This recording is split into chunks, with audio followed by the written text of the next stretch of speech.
उन्होंने कहा कि सनातन धर्म की रक्षा के लिए सबको हथियार उठा लेने चाहिए, बुलडोजर उठा लेना चाहिए, सबके पास अपनी रक्षा करना चाहिए। उन्होंने कहा भारत तुम मेरा साथ दो, मैं तुम्हें हिंदू राष्ट्र दूंगा। भारत की खूबसूरती ही इसकी अनेकता में एकता में छिपी हुई है। सनातन तो कहता ही है सर्वे भवन्तु सुखिनः सर्वे सन्तु निरामया सर्वे भद्राणि पश्यन्तु मां कश्चित् दुःखभाग् भवेत्। यही कहता है ना, तो फिर ये कैसी जिद कि भाई हिंदू राष्ट्र बनाना है? अच्छा एक बात बताइए, अगर हिंदू राष्ट्र बन जाएगा तो नुकसान किसको होगा? और अगर सेकुलर रह जाएगा तो नुकसान क्या होगा? मुझे अपने धर्म पे पूरा विश्वास है। मेरे धर्म ने न जाने कितने आक्रांताओं को, सुनिए ना, हिंदू, मैंने क्या कहा, हिंदू धर्म, आवाज आ रही है? जी आ रही है। मैं कह रही हूँ कि किसी को नहीं होगा कोई नुकसान। पर एक बात बताइए ना, जो जैसा है, अगर मुझे मेरे धर्म पे भरोसा है तो ना तो मुझे कन्वर्जन कराने की जरूरत है। मेरी आवाज आ रही है आपको? जी आ रही है दीप्तिनंदन ठाकुर जी। मैं कह रही हूँ अगर मुझे अपने धर्म पे भरोसा है, मुझे अपने धर्म की शक्तियों पे भरोसा है, मुझे अपने धर्म की क्वालिटीज पे भरोसा है, तो दुनिया उसके आगे नतमस्तक होगी। आज योगा को दुनिया ने माना, दुनिया के लोग जो है हिंदू धर्म की तरफ खींचे चले आते हैं। कोई जाके अमेरिका, 7 समंदर पार लोग नहीं जा रहे, लोग आ रहे हैं हमारे अध्यात्म की शरण में। तो फिर ऐसे में क्या जरूरत है कोई राष्ट्र घोषित करने की? जो हमारे भारत की खूबसूरती है अनेकता में एकता की, उसे कायम क्यों नहीं रख सकते हम सेकुलर राष्ट्र के तौर पे? क्यों हम हिंदुओं को सीमाएं में बांधे? मैं ये पूछ रहा था आपसे कि अगर हिंदू राष्ट्र बन जाएगा तो नुकसान किसको होगा? फायदा किसको होगा? फायदा पूरी मानवता को। मेरे को अपने धर्म पे पूरा भरोसा है, दुनिया इसकी तरफ खींची चली मुझे भी है। तो इसमें राष्ट्र घोषित करने की क्या जरूरत है? मैं तो कह रही हूँ पूरी दुनिया में हिंदू धर्म का प्रचार प्रसार हो, अपने आप लोग इसकी तरफ। वो तो हम कर ही रहे हैं। किसी की घोषणा की जरूरत नहीं है ना। मुझे एक घोषणा की जरूरत नहीं है कि हम हिंदू धर्म को एक खाके में, एक ज्योग्राफी में क्यों बांधे। हम तो कह रहे हैं पूरी दुनिया में हिंदुत्व फैले। अरे फैल रहे हैं हिंदू। हाँ, तो फिर क्या जरूरत है उसे एक ज्योग्राफिकल बाउंड्री में बांधने की? क्या जरूरत है? क्या जरूरत है? मैं तो कह रही हूँ कि अगर लोगों को पसंद आएगा हिंदू धर्म इतना, उसमें इतनी अच्छाइयां नजर आएंगी, तो हो सकता है America, Britain, south Africa, Antarctica से लेकर सब जगह हिंदू ही हिंदू होंगे। क्या दिक्कत है उसमें? ये तो लोगों को तय करने दीजिए ना कि इसमें इतनी अच्छी खूबियां, उसे एक ज्योग्राफिकल बाउंड्री में बांधकर क्यों कैद कर रहे हैं? अच्छा एक बात बताइए, अभी आपको लगता है कि जिन जिन जगहों के नाम आपने लिए वहां हिंदू नहीं है? बिल्कुल है। तो मैं वही तो कह रही हूँ आपसे कि ज्योग्राफिकल बाउंड्री में क्यों बांधना है? क्या सेकुलर स्टेट रहने देने में क्या दिक्कत है? क्या नुकसान हो रहा है? किसी हिंदू धर्म की जान को खतरा हो रहा है? किसी हिंदू की के साथ कोई दिक्कत हो रही है? जिस समय हम लोग आजाद हुए थे 75 साल पहले, उस समय की हालत में और आज की हालत में क्या फर्क है? नहीं, आपको क्या फर्क लगता है? आपको क्या फर्क लगता है? मुझे तो मेरा उन्नत भारत नजर आता है, आगे बढ़ता हुआ भारत नजर आता है। सुनिए, 8 से 9 स्टेटों में हिंदू अल्पसंख्यक हो गया। अच्छा। और धीरे धीरे सनातनियों का धर्म परिवर्तन कराया जा रहा है। धीरे धीरे सनातनियों के ऊपर जातीय या कैसे कैसे प्रहार किए जा रहे हैं। धीरे धीरे एक कुर्सी के लिए हम लोग किसी भी सीमा को पार कर रहे हैं, क्योंकि हम सबको कुर्सी चाहिए, हम सबको देश अखंड नहीं चाहिए। अगर हम देश के लिए नहीं रहेंगे, अब हमारी परंपराएं कहां चलेगी? बताइए, संस्कृति। इन 75 सालों में हमारे देश के संस्कारों का क्या हाल हुआ? आप जरा कृपा करके मुझे अपने नेशनल चैनल पे बताइए। आज हम क्या उसी संस्कार के साथ जी रहे हैं जो 75 साल पहले जी रहे थे? दीप्तिनंदन ठाकुर जी, आप मोबाइल का इस्तेमाल करते हैं, आप मेरे साथ स्काइप के जरिए जुड़े हुए हैं। इंटरनेट टेक्नोलॉजी के इस्तेमाल में बहुत कुछ बदल रहा है ना? बिल्कुल बदल। ठीक है, तो ऐसा नहीं है कि लोग परंपराओं का पालन नहीं कर रहे होंगे, 5 उंगलियां बराबर नहीं होती, परंपराओं का पालन हो भी रहा है, कुछ छूट भी रही है, उनको रिवाइव करने की कोशिश भी हो रही है। आपको मालूम भी है कितने माँ बाप जो घर में बूढ़े बूढ़े अकेले पड़े और आंसू बहा रहे हैं? मैं कथावाचक हूं, मेरे पास में इतने लोग आते हैं और उनके दुख दर्द, आप क्योंकि आप पत्रकार हैं, आप एक सीमित दायरे में, मैं असीमित दायरे में जाता हूं और वहां जब दर्द सुनता हूं ना तो हृदय कांप जाता है मेरा सनातनियों का, क्योंकि वो मेरे संस्कार नहीं। दर्द इसलिए है क्योंकि माता पिता इसलिए अकेले हैं क्योंकि भारत हिंदू राष्ट्र नहीं है। मतलब एक आदमी अपने माँ बाप को छोड़ गया, इसीलिए छोड़ गया क्योंकि भारत हिंदू राष्ट्र नहीं है। इसका हिंदू राष्ट्र से क्या लेना देना है? तो संस्कार, लोगों की सेंसिटिविटी की बात है ना सर। गलत तरीके से प्रस्तुत, आप मेरी चीज को गलत तरीके से प्रस्तुत कर रही हैं।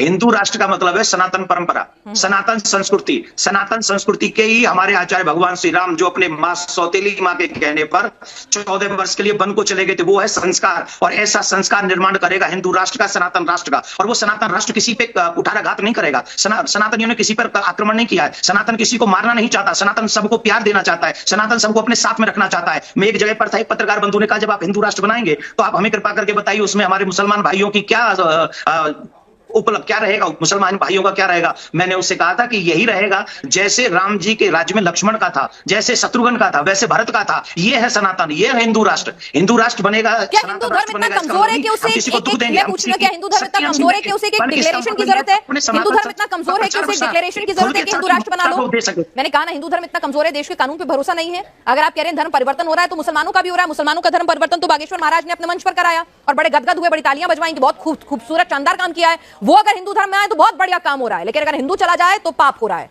ये डबल स्टैंडर्ड क्यों दीप्तिनंदन ठाकुर जी? इस देश में आजादी के समय कितने मुसलमान भाई थे? सर मैंने क्या कहा, कितने हिंदू? और हिंदू उस रेशो से नहीं बढ़ रहे हैं, आप ये कह रहे हैं हिंदू उस रेशो से नहीं बढ़ रहे हैं।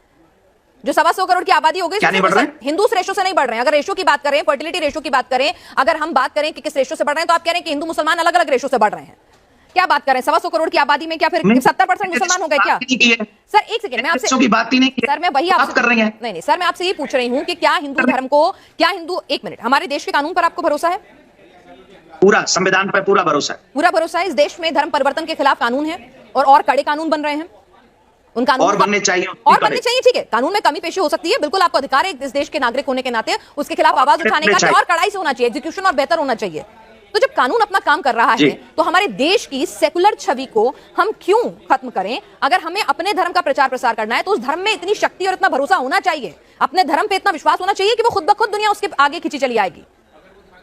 हमारे सनातन से भय किसको है, हमको तो ये बताइए ना, हमें तो ये नहीं समझ में आ रहा। तो फिर क्या जरूरत है हमारे सनातन? तो हिंदू राष्ट्र की जरूरत क्या है जब देश में कानून मौजूद है? आपको अपने धर्म पे विश्वास है कि इसमें इतनी अच्छाइयां हैं कि दुनिया इसकी तरफ खिंची चली आएगी। दुनिया के लोग आते हैं सनातन में अध्यात्म की तलाश में। हिंदुस्तान में एक नहीं कई बड़े बड़े सितारों के नाम है, हॉलीवुड की हस्तियां आती हैं, स्टीव जॉब्स आते हैं, मार्क जुकरबर्ग आते हैं, बराक ओबामा अपने साथ हनुमान जी की कीचेन लेकर चलते हैं। ऐसा नहीं है कि तो भाई हिंदू राष्ट्र हुए बिना, घोषित किए बिना, मैं कह रही हूँ ना, हिंदू राष्ट्र की घोषणा किए बिना हिंदू धर्म पहुंच रहा है ना दुनिया में।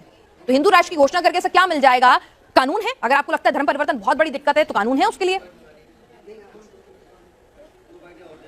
और कड़े कानून बनवाइए। बस इतना ना। तो अगर कानून कड़े हो जाए तो हिंदू राष्ट्र तो नहीं चाहिए ना आपको? फिर अगर कानून कड़े हो जाए तो हिंदू राष्ट्र तो नहीं चाहिए ना? मेरी अंतिम सांस तक मुझे हिंदू राष्ट्र चाहिए। चलिए ठीक है, आपके अंतिम सांस तक चाहिए। ये बताइए देवकीनंदन ठाकुर जी, अब आप मुझे बताइए कि हिंदू धर्म के ही बड़े बड़े धर्मगुरु, बड़े बड़े माननीय जो हैं, वो ये कह रहे हैं कि कथावाचकों को कथावाचक का काम करना चाहिए, चमत्कार दिखाने का काम उनका नहीं है, वो ईष्ट पर छोड़ देना चाहिए। वो भगवान के चमत्कार हैं, भगवान की लीलाएं हैं। आप भगवान में भरोसा करना सिखाइए, लेकिन चमत्कार करके लोगों को इस तरह से भ्रमित ना कीजिए। अगर किसी संत महात्मा ने कहा है और किसी विद्वान महानुभाव ने कहा है तो मैं उनको नमन करता हूं और उनकी बात मेरे शर्मा थे, और जो वो कहेंगे हम वही करेंगे। और अगर किसी पॉलिटिशियन ने कहा है तो मैं इसमें एक पॉजिटिव, क्योंकि मैं क्यों उनका साथ दे रहा हूं या मैं उनका समर्थन क्यों कर रहा हूं, उसके पीछे एक पॉजिटिव मेरी एक थिंकिंग ये है कि जो लोग दुखी होते हैं, वो जो दुखी होते हैं वो कभी किसी दरबार में जाते, कभी किसी दरबार में जाते हैं, और उनपे नाना प्रकार, और आप, मैं सच्ची बोल रहा हूं, आई स्वेयर, मैंने ऐसे लोगों को भी सुना है जो ये बताते हैं कि हम, हमारे ऊपर ऊपर प्रेत बाधा थी, हम फलाने व्यक्ति के पास में गए, वो फलाना व्यक्ति, में उसका नाम नहीं कर रहा हूं, नहीं तो कोई कहेगा वो धर्म को बदनाम करने के लिए बात कर रहे हैं। वो व्यक्ति कम से कम सनातनी नहीं था, ये समझ लीजिए, स्पष्ट समझ लीजिए। हम उसके पास में गए और आई प्रॉमिस, मैं सच बोल रहा हूं, एक एक वर्ड, उसने कहा कि हम उसके पास में गए ठीक कराने, फिर उसने हमारा जन क्या क्या शोषण किया, और जब जब हम बचना चाहते हैं तब तब वो कहते हैं हम तुम्हारे घर में ये प्रॉब्लम नहीं होता क्या? आसाराम बापूजी और बाबा राम रहीम कहां चले गए? मतलब शोषण सनातन में नहीं होता क्या? 5 उंगलियां बराबर नहीं है सर? नहीं, आप बहुत अच्छी बात कर रही हैं, कुछ अच्छे लोग वहां भी होंगे, कुछ बुरे लोग यहाँ भी हैं, कुछ बुरे लोग वहां भी होंगे। आप टारगेट कर रही है सनातन को? नहीं सर, मैं खुद सनातनी हूँ, मैं खुद सनातनी हूँ, मैं हिंदू धर्म को प्रैक्टिस करती हूँ, मेरे हाथ में कलावा बंधा हुआ है, आज भी मैं हनुमान मंदिर जाऊंगी, मैं पक्की हिंदू हूँ। इसका मतलब ये नहीं है कि मुझे दूसरे धर्मों के ऐप दिखेंगे और अपने धर्म में सिर्फ अच्छाई, आंखें मूंद लेने से शेर मुझे नहीं खाएगा, ऐसा नहीं हो सकता। मेरी बात सुनिए ना, चमत्कार की बात कर रही है ना आप, तो मैं चमत्कार पे एक एग्जाम्पल आपको दे रहा हूँ, मैं आपको एक एग्जाम्पल दे रहा हूँ। सबसे पहले समझ लीजिए, मैं बागेश्वर धाम वाले महाराज जी का प्रवक्ता नहीं हूँ, मैं बड़ा भाई, वो मुझे मानते हैं, मैं उनको छोटा भाई मानता हूँ, ठीक है ना। तो आप इस बात को, आपने चमत्कार की बात की तो मैं उसको उत्तर दे रहा हूँ, आप उस बात को और एक कदम आगे ले गई, वो बात तो ठीक नहीं है ना आपकी। आप इस बात को समझिए, उन्होंने ऐसा कहा तो मुझे फिर ये लगता है कि कम से कम कोई सनातनी पे ऐसी विपत्ति है, और अगर वो पंडाल में कैमरों के सामने आके उसका दर्द दूर हो रहा है तो उसमें तो कोई तकलीफ नहीं।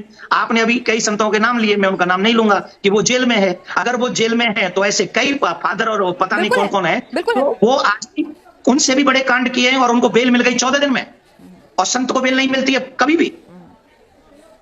ये तो आप जानती होंगी ना कि वो 14 दिन में आ गए थे जेल से बाहर, जिन पे 14 लड़कियों ने रेप के केस दर्ज कराए थे। तो यानी मीडिया में आके कानून भी पार्शियल हो गया क्या देश का? अभी तो आप कह रहे थे कानून पे भरोसा है, अब आप कह रहे हैं कि कानून अलग अलग हिसाब से चल रहा है। देखिए, आप अगर सनातन को टारगेट करेंगे, मैं नहीं करूंगी, मैं क्यों करूंगी? मैंने कहा ना, मैं तो खुद, मैंने कहा सर, मैं तो खुद हिंदू धर्म, मैंने आपसे क्या कहा, मेरे हाथ में आपको कलावा दिखेगा, मैं खुद हनुमान भक्त हूँ, मैं खुद मंदिर जाती हूँ, तो मेरे को कोई दुश्मनी नहीं है सनातन से, मैं खुद सनातन को मानती हूँ।